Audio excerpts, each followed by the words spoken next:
réalité, l'estime de soi, c'est le bout de la chaîne. En fait, avant l'estime de soi, il y a déjà la conscience de soi. Et la conscience de soi, qu'on range dans ce qu'on appelle les métacognitions, c'est-à-dire quel regard l'enfant va porter sur lui-même par rapport à l'ensemble de l'environnement, sa capacité à se juger par rapport aux autres, à une situation, à ce qu'il attend de lui, à ce qu'il imagine de lui, et porter des jugements, une sorte de pensée intérieure comme ça.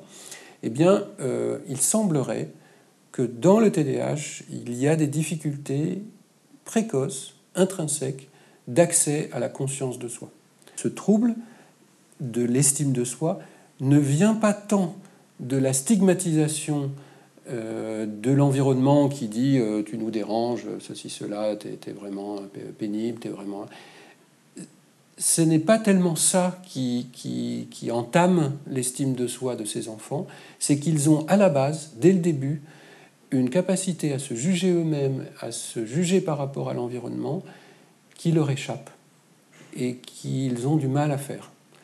Alors il y a des chercheurs dans les équipes internationales qui parlent de difficultés d'accès au contenu mental.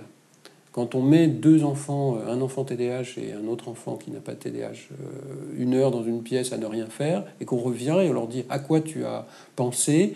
Eh bien, l'enfant qui n'a pas de TDAH va dire j'ai pensé à mes vacances, puis à ce que je vais manger ce soir.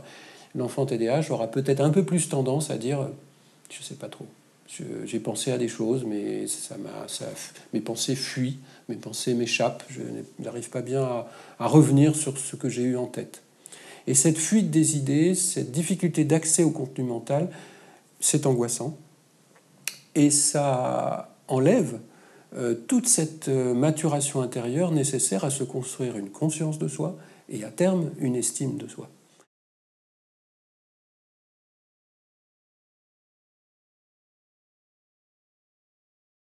Nous travaillons actuellement sur des thérapies complémentaires, ces thérapies brèves, justement, non plus tellement sur le fait de focaliser sur l'estime de soi, mais déjà sur des étapes beaucoup plus précoces, sur des enfants plus jeunes, voilà, sur tout ce qui est remédiation cognitive, et justement ces approches d'art-thérapie, d'hypnose, de méditation de pleine conscience, etc., sont tout à fait justement appropriées pour permettre à l'enfant d'accéder à cette pensée intérieure, au ressenti de ses sensations. Quand l'enfant va être en train de jouer avec des couleurs, mettre ses mains dedans et avoir des ressentis, le thérapeute est là pour l'accompagner et lui dire « Qu'est-ce que tu ressens ?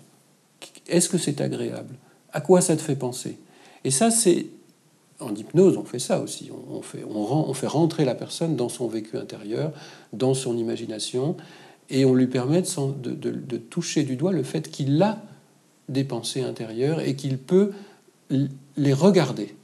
Vous voyez ?